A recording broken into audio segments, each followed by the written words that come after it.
And Godzilla vs. Mighty Morphin Power Rangers issue number 5 is written by Cullen Bunn, with art by Freddie E. Williams II, colors by Andrew Dahlhaus, and letters by Joanne Natalie. And this issue starts with Goldar, Scorpina, and other Rita's monsters doing battle against King Ghidorah. Unfortunately, it is not going so well, and they are just getting wrecked no matter what they try. Despite this, however, this bit of battle gave the Power Rangers enough time to charge up the Megazord enough to get back into the fray, as well as from the previous issue we knew that Tommy, he got free of his cell, so he too jumps back into the battle, gets into his Dragon Zord, and the Power Rangers are now attacking King Ghidorah. And it's right after the Dragon Zord tackles King Ghidorah that Godzilla pops out of the water, takes his great nemesis, drags him down, which then gives the Rangers enough time to form the Dragon Megazord. And so they charge up their cannons, and right as King Ghidorah bursts from the water, both the Dragon Megazord and Godzilla hit King Ghidorah with everything they got. And the resulting blast is so intense it knocks King Ghidorah out cold. And immediately after, Godzilla turns his attention to the Zillion ship where the Zillions and Rita are, fires a beam at it, and in the process, Rita actually drops her staff and cracks the multiversal focus, which means that she's still able to use it, but it's a little more unpredictable about where they go.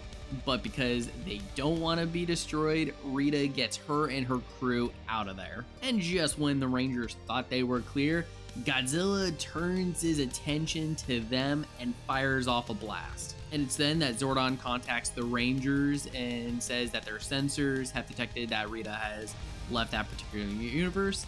And as such, the Rangers decide instead of battling with Godzilla, they're just going to teleport home themselves. Back at the command center, the Rangers tell Zordon everything that transpired with Rita and Godzilla, and then we actually get to see what became of Rita and her minions as they are just tumbling in the void of the multiverse, surrounded by worlds and images of Power Rangers and Godzillas. Oh man, it's over.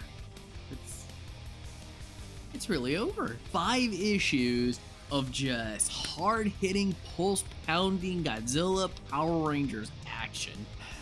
I'm really gonna miss this one. Because going back to what I had said in the first video, this is everything I'd been wanting to see from a crossover featuring Godzilla and Power Rangers. I mean, the two, it's just like they're literally made to be together in terms of crossover goodness. Though I will admit, for some reason, I thought this was supposed to be 6 issues, but here I got to the end of the 5th one, and I'm like, oh, that's it. Okay, we're done now. But still, as far as this issue itself is concerned, much like the others, it's all action, no substance, and I am perfectly okay with that.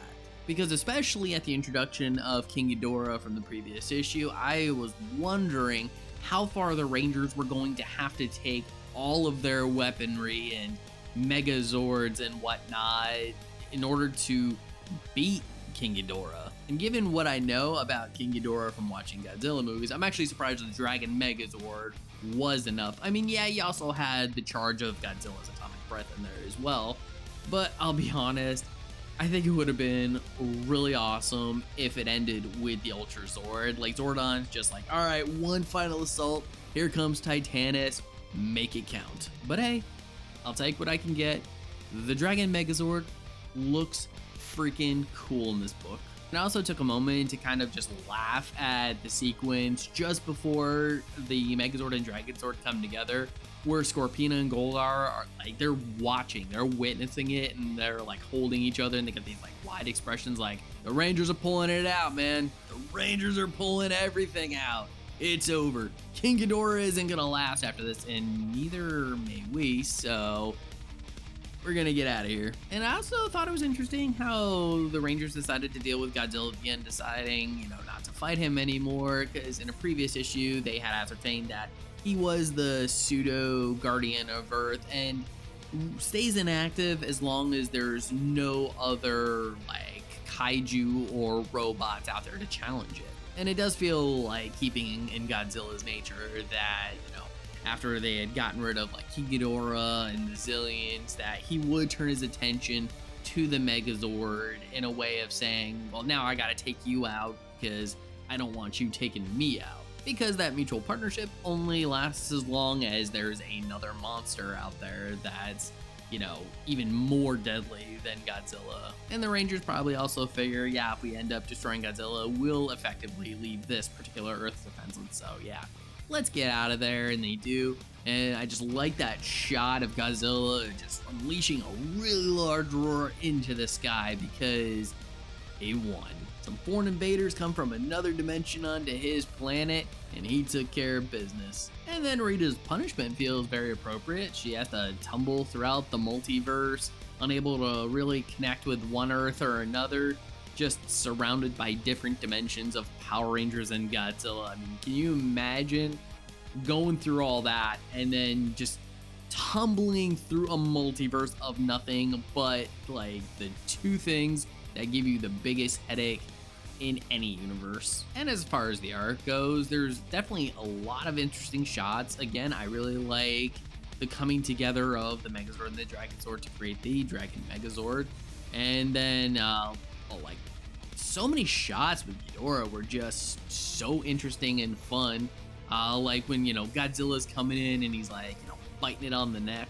And then again, just that final shot of Godzilla standing victorious after the Power Rangers leave. It's just, you know, with the lightning and the blues, it just, you know, you just feel like the power and the force of nature that Godzilla is. The only thing I really noticed about this book, once again, has to do with the lettering. Because I remember the last, I think it was one or two issues or so, the letterer had decided, like, you know, most of the sound effects weren't going to have the bevel anymore, which really did help.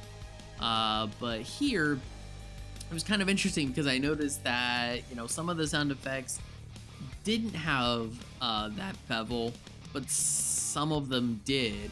And it created this really weird look on the page because in one instance, there were two sound effects together. One was, you know, flat on the page and the other had that bevel. And so to me, it didn't really look right because you have a little bit of 2D and there's a little bit of, you know, pseudo 3D popping, which was a little jarring to look at. But that is really the only gripe I found with this issue. Otherwise, it's pretty much like all the others. I really enjoyed it. Seeing Godzilla was fun. Seeing the Power Rangers were fun. Seeing them getting to fight was fun.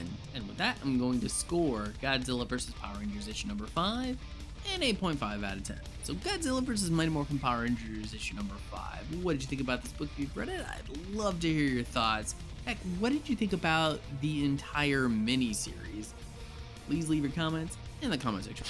And if you like this video, I'd love it if you'd smash that like button, share it with some friends, subscribe if you're not subscribed already, and ring that notification bell for more comic book content. And if you're wondering what to watch next, consider one of these two videos. Alright, take care, have a great day, and as always, stay geeky.